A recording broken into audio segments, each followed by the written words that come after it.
Gbawoko manu avi makpagbe, avi miaƒe kɔkɔ na ava, amlima. Yo, emiedo ewɔle kple fienyi ŋdi ŋdɔ ne exexe ko na katã ye mie edogbe ne ame ɖe sia ɖe yi ke akpɔ mi le gaƒoƒo ya me. Egba mie le tɔgbi Azuma Amenetsi Agbe ƒe agbasaga me. Míedzi be míabia nya vevi aɖe. Elabe nya vevi ya efu ɖe ne mía katã abe sɔhɛawo ene. Tɔgbi Amenetsi Agbe lo. Eme anɔ di anɔ lãme seme le amlima ƒe ŋkɔme. Akpelo.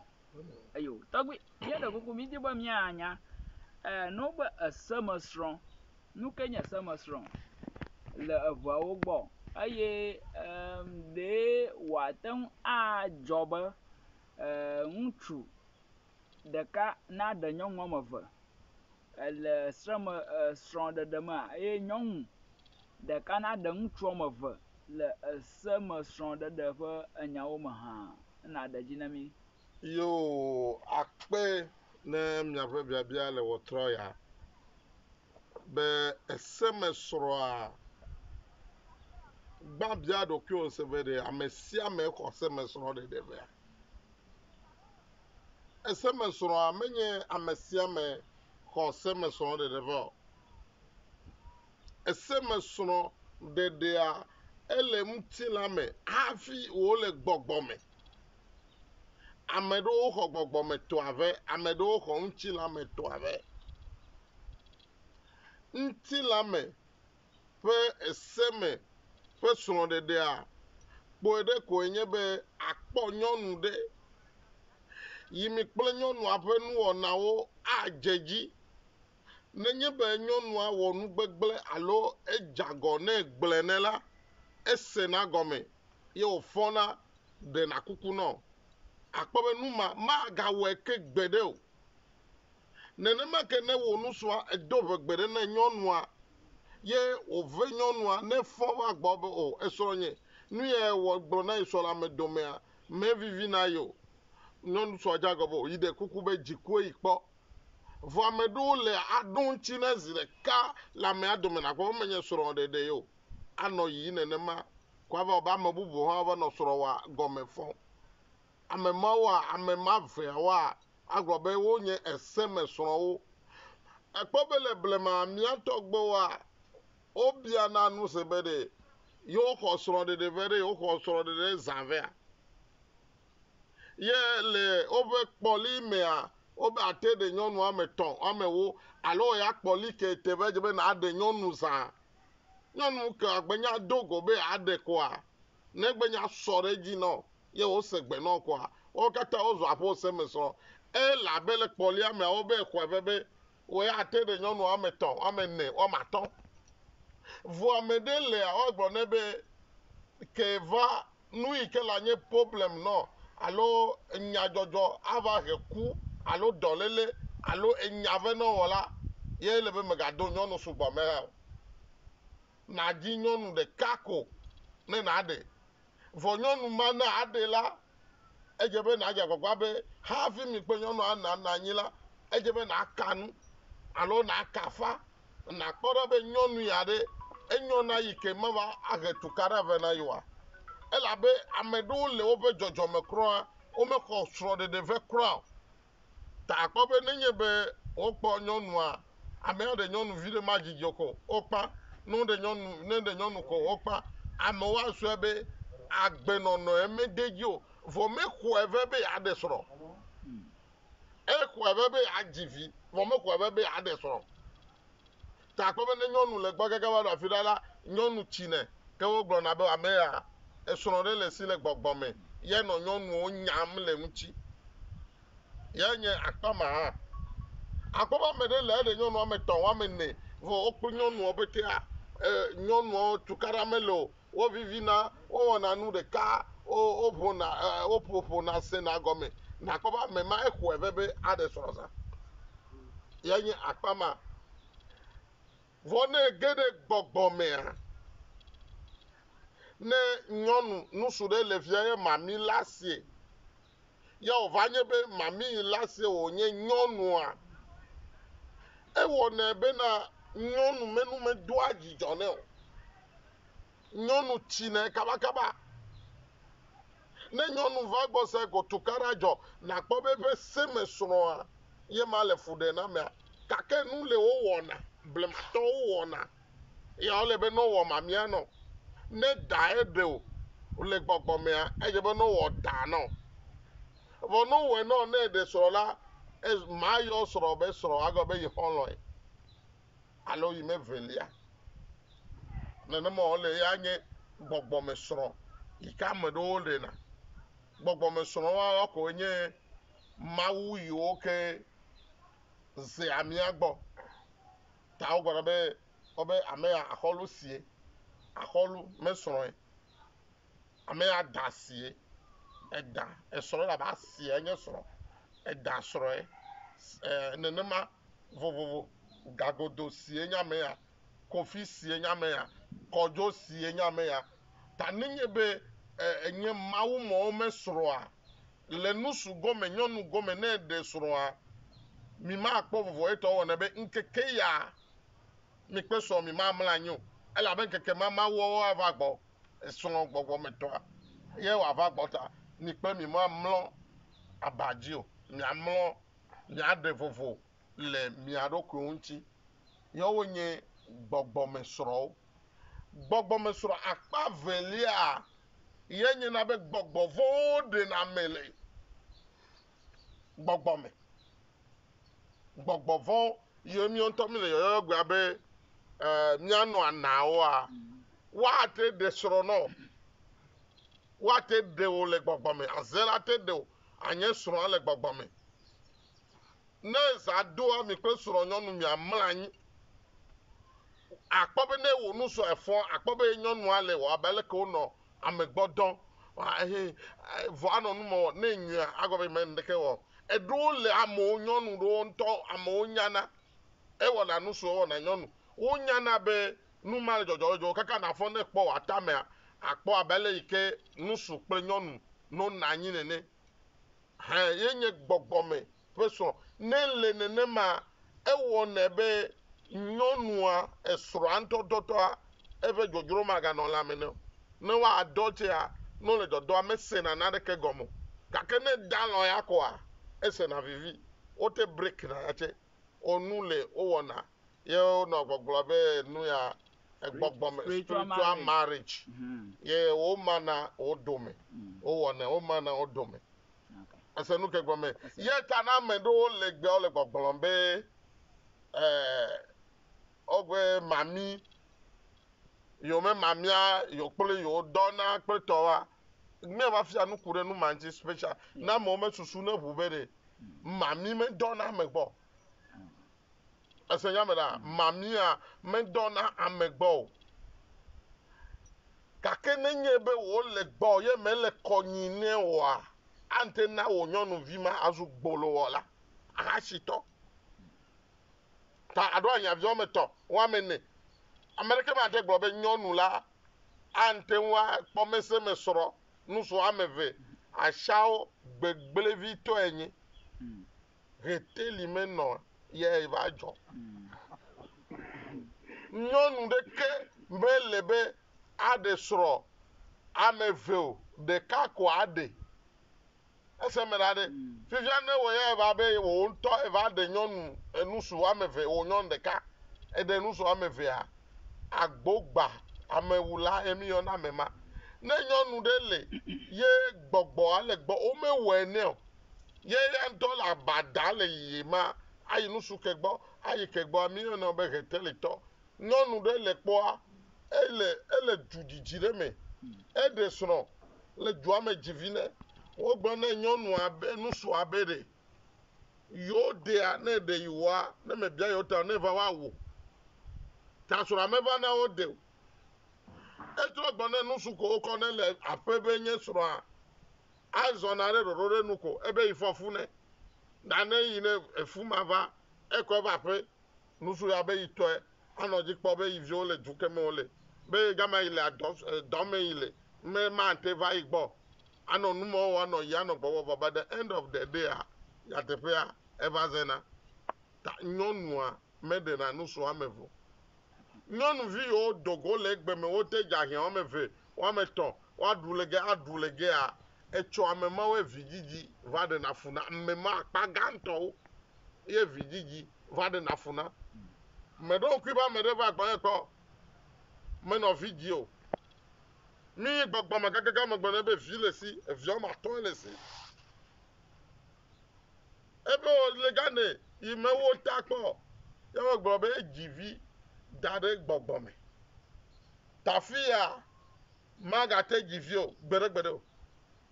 ne givi le fia ma te so ebe o de enyama gbo me la okay isebe gbogbo me ne mate we aji de kale fia anyo ya mbe kele fuma ma kore kave vori me pona me kuna drobe yino na de view do me ale chine de video ebe ya ikpore na igbla obe mamie ro ba de ro ba ze mi so no awon na eva fofo ko yi de via asiku amene ne ya de viato ye de via bonu ona me ba ya magbeto me no ona obe wo ide me gbra no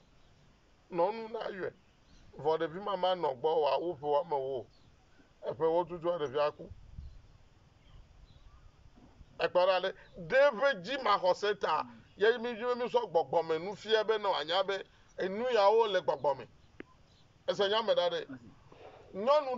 de soro e wo na nu sia nu na nyonu nu soa ka ke nu so me so na le me ne wo na gire wo na tukara bereka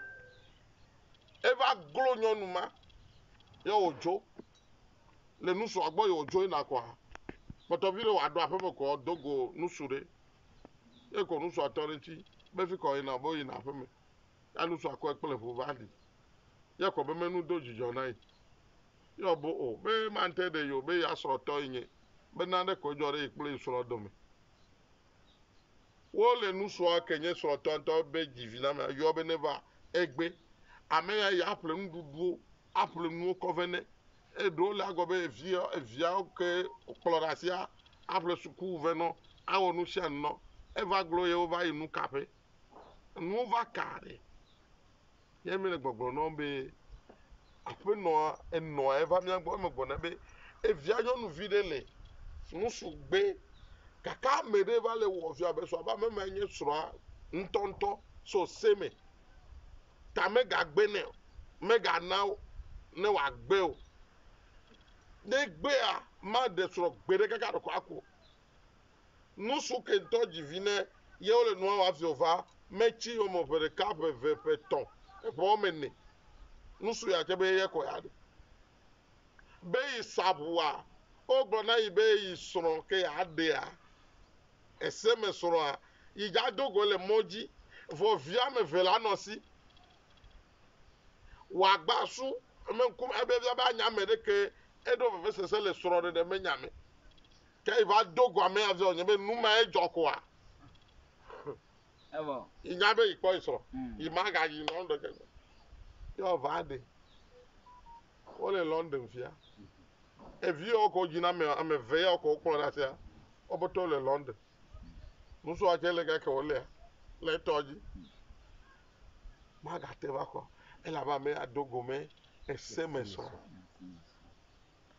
na ne manu ole ma yo agba miato agba mia sohiawo mia no gbogbon alo mi no mia doku belambe mmawa majona alo de mia ba suku de nka subo po nyado ma me gbona ma mmawa mma vivi alo superstition ye onya nyaka na tan agbo na mia sohiawo o mbejime ma na so ge no va bere no se be nyama menye enya papa yo oya vanda nyi ko na lenkure abe the past 10 years alo 15 years ame you wey dey soro the kaje you dey so kaka na se na na calculation probably no ame ne na so afefia ame you dey so o marriage o so do ne na ko paper ma ne na ji o na po ne na wo investigation ne na check probably amenene de so na yi kotu ko gbe na sun le a na ya po gbogbo re le me asemena abi mi anto mi davo le mi alo kemi onto mi gbe nya davo ma be nu ma menye nane ko mele gbogbo be eseme sro a enye nane na ame ha so sore o amedu le are o me hweve o awe ho last minute de ko atenche o kafi gbogbo me sro le wo de na wo ade gbogbo me sro ntonto ke kafi na ade sro le fi a wa ajeji na wa enye na nu sese gbogbo me sro le no de na wa ma give you eyo onye eseme sro hafi vori to wa ade sro no eya me to de na sro na me ya me ase to de na me no vinye ate no supe esro wa dogbo consider the camen be ziwo fa na ju a aga yo born nusu as girl as boy be ne do igbo aga yo get man be ne moy because gbogbo a ye ja na ano ne ne benu ma owo nonu ndo le o meji na gbododo crowd ne dogbo zire ka eteva de onye soro ne dogbo zire ka gba nenu kiama konkume ne nchoka ka sado kona kwa mma de so kaka semeke keve vanyi gba ajimele bene de soro afio amero lo onya mejo amo nyonu ro de soro efu yo soro fio kaka yo yasi nu so amele ndeke wo obe yivio mezo gbona ba accident yo ku de nusu mefu pepe efu ko le fiata ya de kale ko le choma ko kuna me ma tro ba jo aja gbo be ma de soro gbedo ne ba dogo nyonu ma de a no vinye ma abuku abu awon nusa novo ma lo be na ogbododo e la be ebe fio iji kora yin isunu so amele jipo ye wo be gbesagbo ya sia ya iva ja fokuku ta na ebe adogbo kro a edo n'enya yi kenye mefufo we na ebe adogbo ma lo ne dogbo zire ka enu kebe aga dogbo azu afupeleko eru agbo no be na dogbo ga homeke aho ka vi adogbo eke enya be mele pogo ke chincho si fafa kwa bakudo ese nya medare na medere gbogbo be eseme soro mi kpla med amende le vivia ne mi kpla meta dogo ha pan efon nkekere ole nusaba oji okura nyonu ke oche vajia oji kura mi kpla nyonu ma mi ma dondo kusu megbero apom ya no no mo kumo ne mi dondo pe mi adomegble na le ke ma jeji na mi e mo chenye nu so soro le mi viana yora pe yora mi ma dondo kusu gbagbagba ave gavire ke gave mi akpom ya no me ses ndokusu efonye ne ndebe agble no agble na complete zerga ya ke nu fiafie to ba zuma be yi me nu fiafie ore amo le pon pepepe ka ke a ale mi lo me no me po le nu popo ame amoro le ko nu fiafie ko la mo flu o me le nyate poto na me amoro agwabo yi nto no ye ta mi bere mi je mi gbotre ne amo abe afudra ha o kla merore ne wa no gbe aji no gbe pa de bere enya ya ale nye nu ayi ye na be ke yesu khere vare ekpla mo pere ro ko nje kaka ola me wieve bo me apostolo ye ole nya aka kale yi vokola me okplo ge ame yo tagbolo shi tane me ke me nya mobile phone ti o nya technology ye va ko be ne ba no menu record ma ele record je ka so ko be me nya le ke wo tutu etutu le nu aji ta me ko nya nu ame abada ma hawa abe afudra hawa wo we akplo ye wa no nu kwa ke enu le soso nde tefe ye ta me gbona mo be na enye amere enye bigla alo nye kabita ya va du fo du la file ya bigla dɔ le teƒea mente va wɔ kapita dɔ le teƒea mente va wɔ kɔ le hunua tse o vɔ eva le gbɔgblɔ be hunua ne wɔ akpɔ dɔa me le dɔa kpɔ go edɔ ma wɔ le enye enya le ko wɔna kamera fifia tɔgba sume ma amewo ble kamera set nua va kɔ ɖe gea vɔ amewo le nua me le gbasia viwo me le agbasa ya wogbe me le nua machine le xɔa me na fifia ɖe ele kumasi le gbɔgbɔ no kpe ɖe ŋuti ɖe yakpɔ dɔ yawɔ le ge ma kpɔe wɔ ele abe ele vodua gbɔ ne le wɔnea fi ma vodua ya ɖe dɔ ma toe nɔ be yes edɔ ya wɔ le na ya eye be yana ne nakpɔ dɔ edo kpe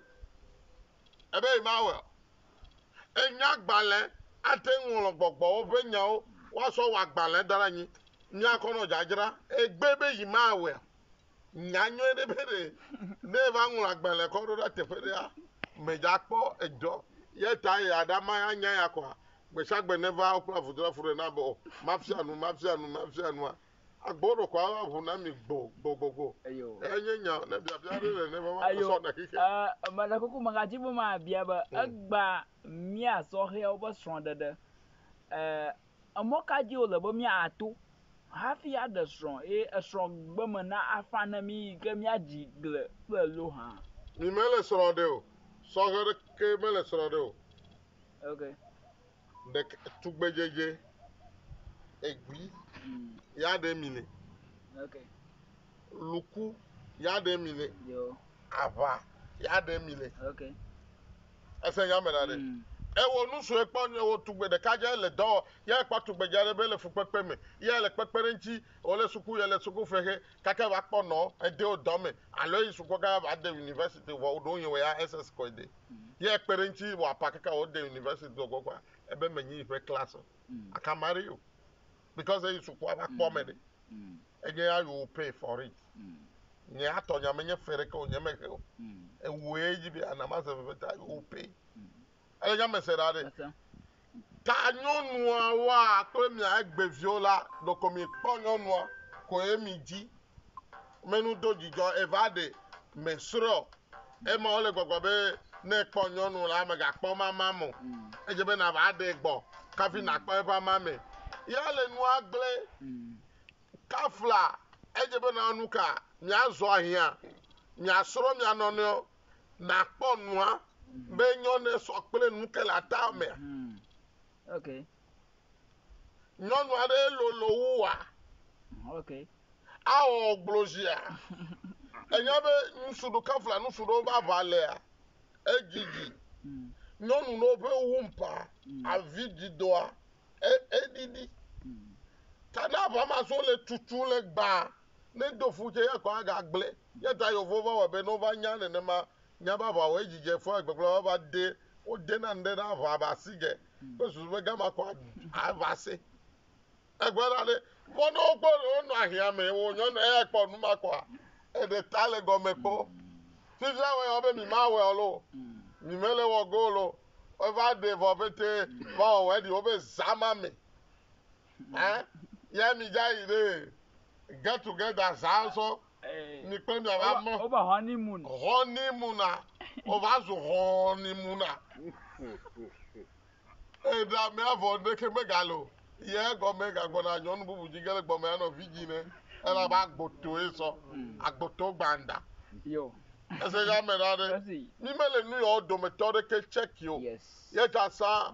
na ɖe sɔ ne kplɔ va fia dzi o la wa woana be nyɔnua ne enɔ gbɔ kɔsi ɖa ɖeka ve ne woakɔ kpɔ me nɔnɔme ne wokɔ nyɔnu nɔ le ƒome ɖe me kura be na ɖea woakɔ va da ɖe eƒometɔ nyɔnu ɖe gbɔ lo alo nyɔnu sisi ɖe gbɔ le ƒomea me ana anyi le tsi ama ɖi woakpɔ ɖa be ɖe alo le tsi tɔ be mefɔ akenye fu wa akenye fu enye ka efia be ɖe wodɔ nyɔnua gbɔ esɔ ekpɔ fu efɔ fu vɔ gake hafi wò ya ele kpɔ xoxo be ava ɖe wokɔe nɔ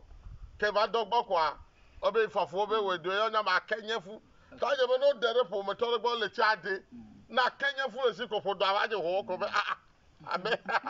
abe ke do fu hafi va ye wowɔ ne miawo mianɔwo ko nyɔnu anɔ dodo le aƒe me taxi wa anɔ kpɔ ewɔ dada nyɔnu lo alo nɔ anɔ kpɔ edo le aƒe me le tsi ɖeka le tsi ve eɖewo le tsi tɔ kɔa egblɔ ne via be wobe akenye fume le so be nyɔnue kafi mi kple mi adɔ ko ke zu fu egbe ɖa ɖe nenema nye nua ma gake mi ha ʋia ema megbe sɔkɔ be ɖe ale ewoe kpɔ nyɔnu ye dzi be aɖe ye mi kple mi le ahiame mi mekpɔ wɔ nɔ ahiame wo de ƒe ɖeka nyɔnu agblɔ nɔ be ɖe ya yi me xɔ fetu na xe na yi me mo yi ne yue ma kɔ ne yue ma yɔ kɔa ebe yi me mobile phone la screen ame ga nu kpɔ nyɔnu ne be apikia de anɔ ɔʋu ele phone bio direct phone ne da me de tala gasi nye gbe no menuwo ma gblɔ anɔ play fɔ ya fɔ portable a de he aso scotch no me kume tre ava no gada ne mobile phone to ba be ne de ne apple na nyɔnua to gba zuma be ya yi ma we ese nya me da de fo ne kpɔ nyɔnu toto mi kple mi la hia me de nyɔnua de no avomo na anu me be mi akpe mi na ye le che ka ve to no e nyɔnu vi ro le ne dzi ne mi kple mi le gba kwa ne je gbɔ va ko je yam ko be ade phone ade chip ne mi no ko va gbɔ mi ade chip akɔ de phone gbegble de me ana kɔkɔ va gbɔ be me phone na da de ma yo dogo ijo ina la yakoge iwo pete doko moto akro ne de nya na biese asamela ele jiji be akɔ phone ma ne novia alo ja kɔ ne ma hia vi ntonto ke la jame ele wo ya flo enya bo ya na igbla kwa aple vo ne nyɔnu mi kple mi le me bia nu mo re koko ye la vo me nu na nu wa en do na dzidzɔ na me akɔwu be ame ane fɔso na wa dzi gado ne na kɔ ne ya yere re kemele mo no taxi nu mo wɔwɔ ne mi sɔre ngɔgbe ese nya me da de do je na hia de ne na ye apre supporter pant akɔve ne nyɔnua fizia ne wɔ abe ewo fizia le ga ja hia kɔa ye ewo abe ele dekɔnu ma gble me kɔa ye be apre pant ne sɔrɔ kɔa ava apre pant ma ke ka dzo mi to me ava tɔ ɖe agbatɔ leke wo le kpɔ ge supporter nye supporter ntɔtɔ yɔna de ne nyɔnua do ko supporter le mege ese me da de ne le ƒo ko di ta abe dzintaka fizia kasi mi to me de mi to ame ya hege lo adi gblɔ ya ame ro do jeans do wa o be goma trouser ke yo do a ye vo enyame ne nyɔnu le pantalon do a enana wo le na manye do a ele na manye do e kenye we nka infections ele ne sato me le na domo ba ha to ke ja ora ro de gbere yi enyanu ke ya ewe do jeans trouser o mion papapa e pe be nyɔnu me evu ma le la be vu ma zɔ pipe enu no do to fuma ye ke do gwa o mion zozo ale baba hita ga tro le ncho yi e la le fashion godo eje be na tavo ne ga ne ni ka che ne no gblosi na ta ndeji nyɔnu de na nyi nyale ko na nyi re ala vo data me vo fifi nyɔnu do wa atiko lo si o si ro me edota no do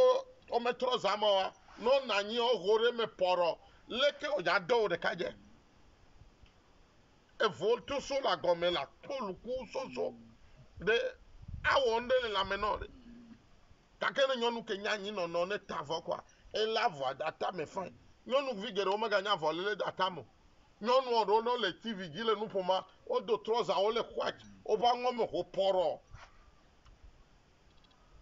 nyeme dranya ndo le dodo na luku avzo va ho toro ne mo nyeme nya wo gble hihia bete duko mi duko na nyigba ke ese nya meda yata mereke maga asufo yata hu no pele church towa o le fupe gbesa gbokoko be isoro melelo no nde na ya ble ya so vonel lo soro ntontoto ye dogo se me soro ma o na reke ja fi wa wo nu na o yata nyemo gbona merebere ambeke na anu ama omesa na sonare ncho ne sa sonare ambeke nye nwolo me to ncho zanere kwa kpọ nu amedidi eya me ana na anu ameko ye ga wale nu obe ne no nu na ire ale me ja nya ka amedidi ezemera ya nne ga nya akpele chi vivia nya la kama ayo me nya nyonu le kpore obe ada akpele na ma nya nu ko wa e ko agbeli mo ya de agbeli mo lo e ko de tu me na ire gbo e to agbeli mo le tu me ka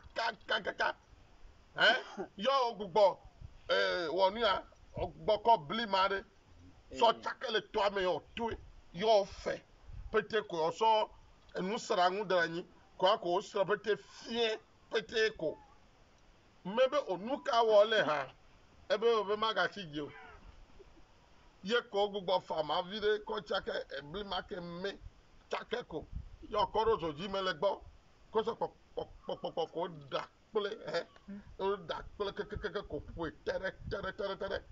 mebe ko fo fetide si gboma ya le mekeke ko o so apare lo na ba hia vitaga enya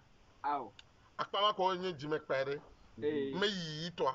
ya go chi me na ba hia vitaga ya ko fiese ko tro de meka ko document ne desiale se ko commencer na se ko fia bo onu ka exa se ko commencer sera décision me sera kokoko ko commencer ha go ya ko ku da yin ko ya me ko tapisre akpele ko menyi me duo e ji jo me o ku si na me le me palanti ka fu mejo bora me ya me sha me nya me bi be ka ko so nya be mama gbe mama je la be me afi me yi mama be o ne po to gbe na yo nyo ero bora gbere na me de fia wa ba ple ba apple desi akove ebe gba you give me do no and fried rice no de ado pa pizza engonmo hamburger ye o la mo yo ge sore la pe me so be o ya dunu commander le gen fi o lo afa mo ko no ko moto so nduru ve no gbe ka gbe yan agba nda ge no ne ko no che wa ga apple ma ve ne no che be ne du ne fo va gbo wa order nduru wa cover nyɔnu ma ta fɔ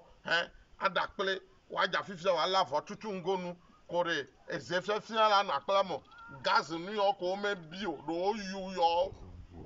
wo na mi ya na sɔrɔ de amene for full respect agba miato to bi azuma mane cha gba mi da gba na nye ba amada ba ya akaranwo abia nya do ku de nya yo nsoso do alo nya yo ke masa gomode nọmba ka je nya akadanwo le enya nọmba ka kumele na sikwa ya konye 0244 18 3096 vonele togo mela nebe ayo nọmba ma ajebe na agwa be plus 233 244 18 30 96 la be togo number la sinye vo me no na Ghana so gbota me ona do eta me lo na yo ne for number ya le WhatsApp everywhere ne la ne saga e fe yo je number ma le gbeji aka me jime ma na mu no nya be amero ko no yo nye ko aga be togbe fianu ya yi fianu amejime me gbono ba me mabu onye nu ma o pon na punye video o pon na be menye de via o pon na be me la sisama ne me ne mo na no la sinye amiro la sinye ajale do la sinya makoda de Facebook ba mo no va play gym ne na kere tinye ne na kwagbe yo akwa nya to gbe azuma mo na cha gbe mi da po ya nyi to nya to agara ji o nya ga se de tolo akpe amen ra akpe